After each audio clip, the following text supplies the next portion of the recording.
Lucille Ball stopped breathing. It was March 29th, 1977. The CBS television city studio was packed with over 400 people. Millions more watched from their living rooms across America. And Lucille Ball, the woman who had made this country laugh for over 25 years, the queen of comedy, the most powerful woman in Hollywood history, could not move. Her famous smile had vanished. Her hands gripped the microphone stand so hard her knuckles turned white. Her eyes were locked onto someone in the audience. The stage manager was calling her name through the earpiece. The director was screaming in the control room. The band had stopped playing. But Lucy wasn't listening. She was staring at a 7-year-old girl standing in the center aisle. A tiny girl in a yellow dress that hung too loose on her thin body.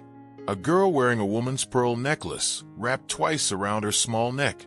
A girl holding a crumpled piece of paper like it was the last thing keeping her alive. The girl had just said 4 words to her.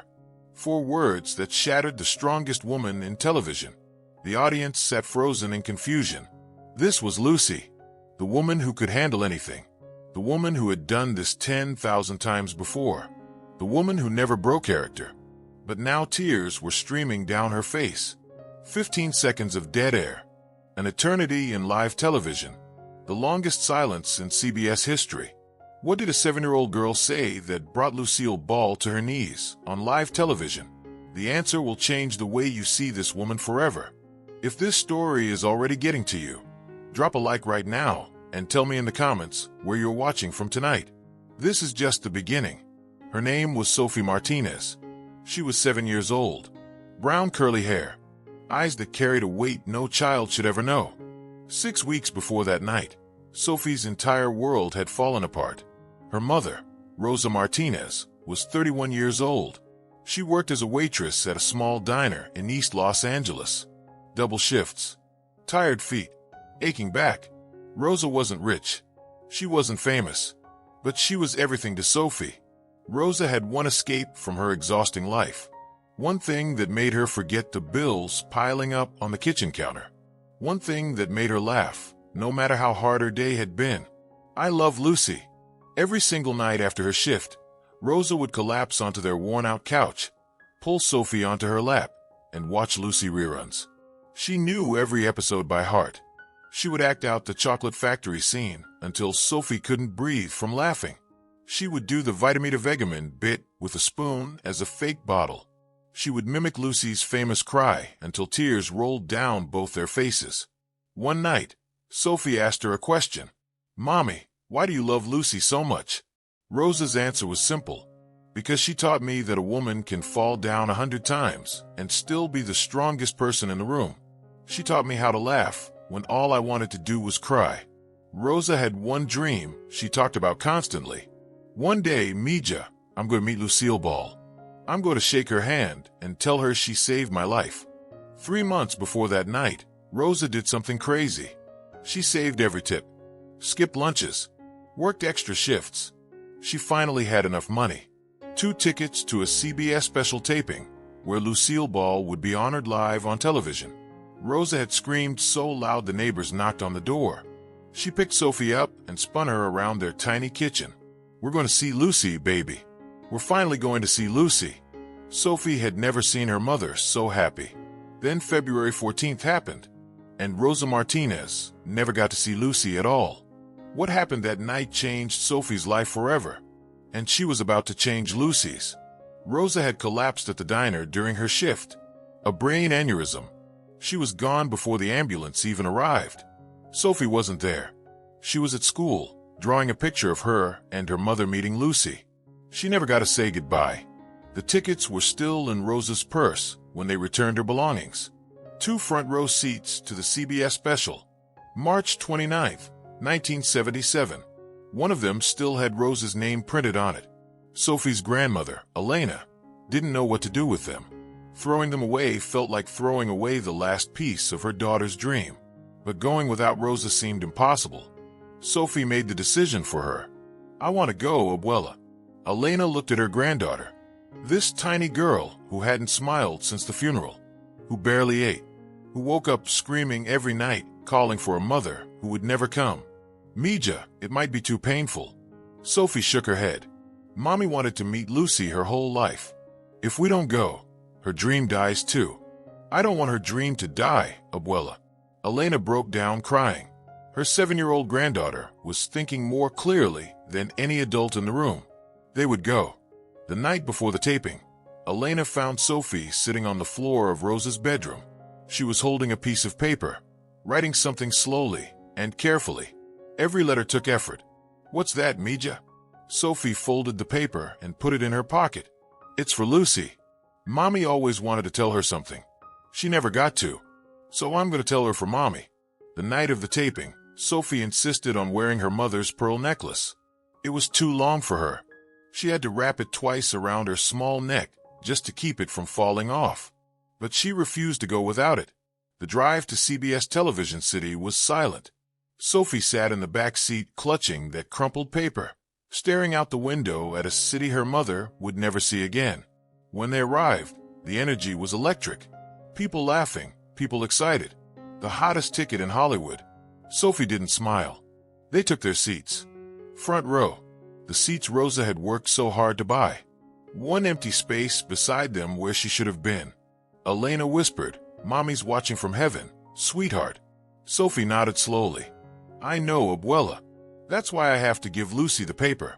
What did Sophie write? What was Rosa's final message to the woman she idolized? Keep watching. What happens next stopped an entire television broadcast and brought 400 strangers to tears. Drop a comment and tell me where you're watching from right now. The special was going perfectly. Lucy was electric that night. She stood on that stage like she owned it, because she did. She told stories about the early days of television. She made jokes about Desi that had the audience howling. She did a bit of physical comedy that proved she still had it at 65 years old. The audience was eating out of her hand. But something kept pulling Lucy's attention. A little girl in the front row. She wasn't laughing. She wasn't even smiling. She was just staring at Lucy with an intensity that didn't belong on a child's face. Big brown eyes locked onto her like she was waiting for something. Lucy kept going. She was a professional. She had done this thousands of times. But every few seconds her eyes drifted back to that little girl. Something about that pearl necklace wrapped twice around her tiny neck.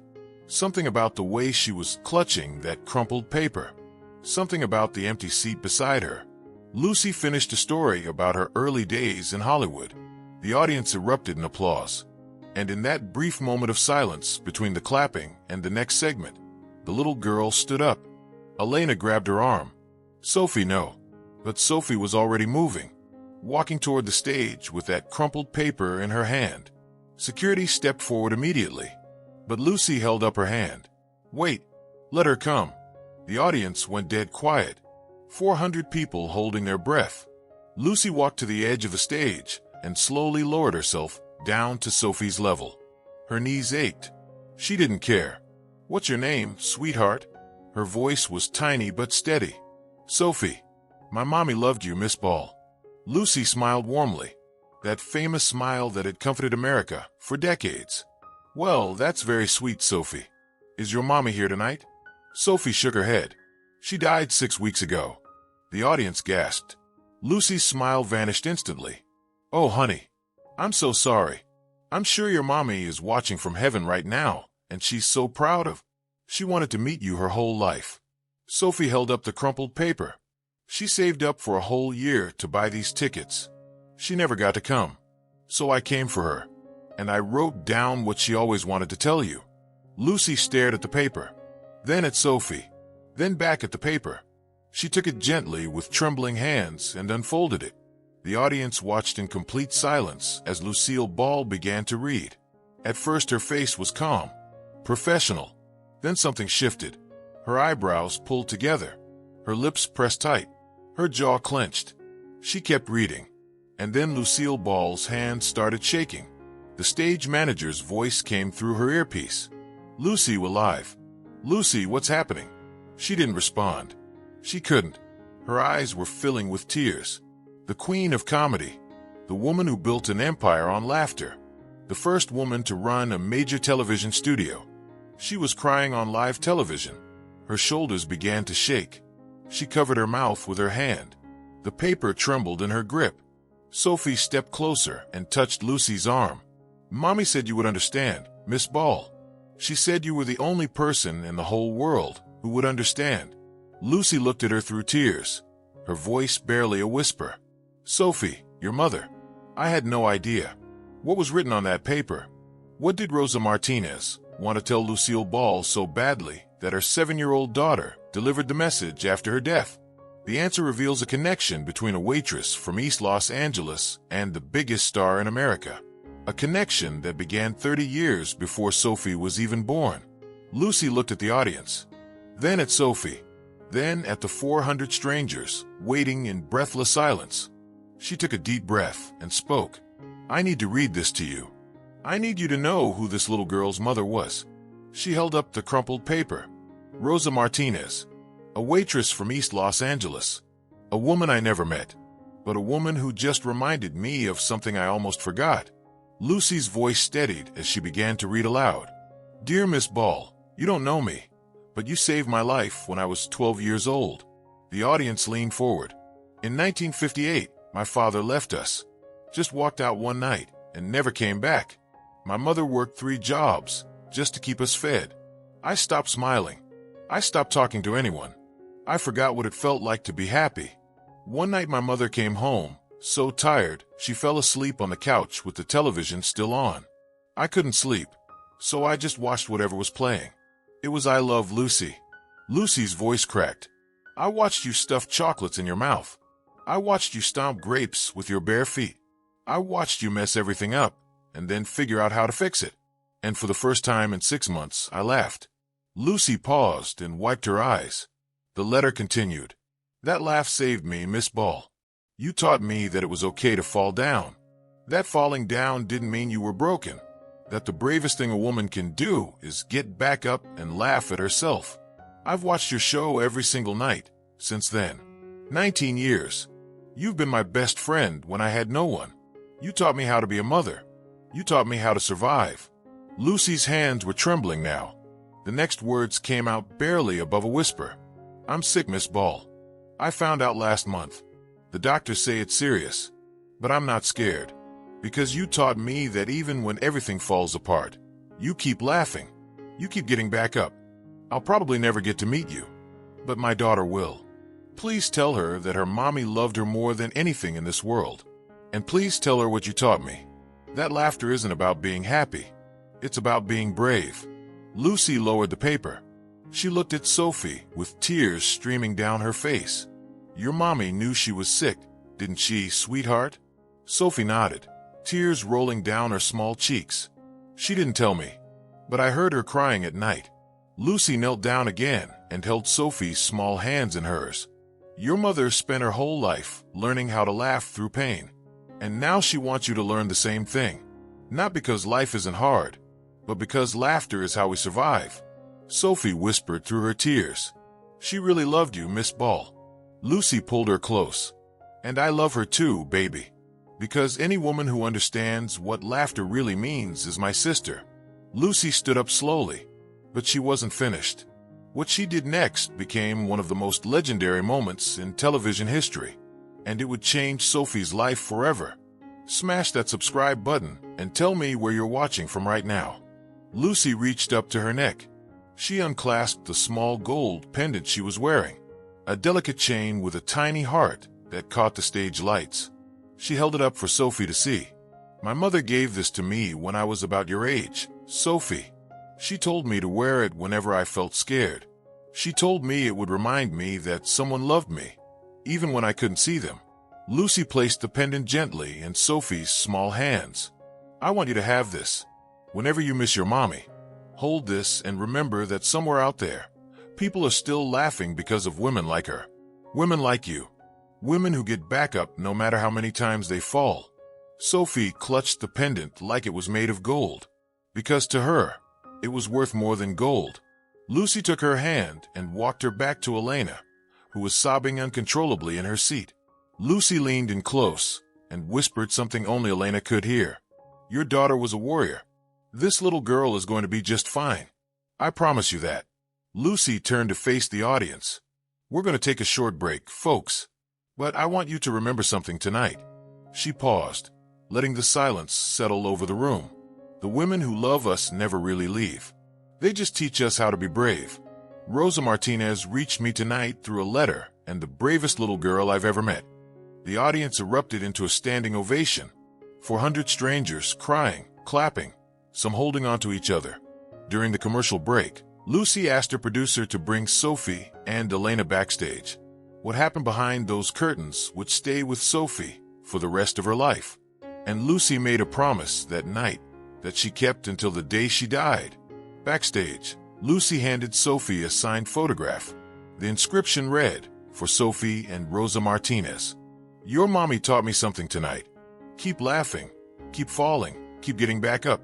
With love, Lucille Ball." Then Lucy made a promise. "Every year on your birthday, Sophie, I'm going to send you something. A card, a gift, a reminder. So wherever you are, you'll always know that someone remembers your mommy." Lucy kept that promise every single year until she died in 1989. Sophie Martinez is 46 years old today. She works as a grief counselor for children in Los Angeles. She specializes in helping kids who have lost parents too soon. Every day she uses her mother's story to show them that healing is possible, that laughter can exist even in the darkest moments. On her office wall hangs Lucy's gold pendant in a small glass frame. Next to it, the signed photograph, and beside that, a copy of her mother's letter, now yellow with age. She still wears her mother's pearl necklace. It fits perfectly now. Every year on her birthday, Sophie watches I Love Lucy with her patients. She tells them the same thing Lucy told her that night. Laughter isn't about being happy. It's about being brave. Last year, Sophie's own daughter turned 7, the same age Sophie was that night. They watched the tape of that broadcast together. Her daughter asked, "Did Lucy really cry, Mommy?" Sophie smiled. "Yes, baby. Because my mommy's words reached her. And that's what love does. It reaches people even when we're gone." If this story moved you, subscribe and share it with someone who needs to hear it today. Who taught you how to be brave? Tell me in the comments.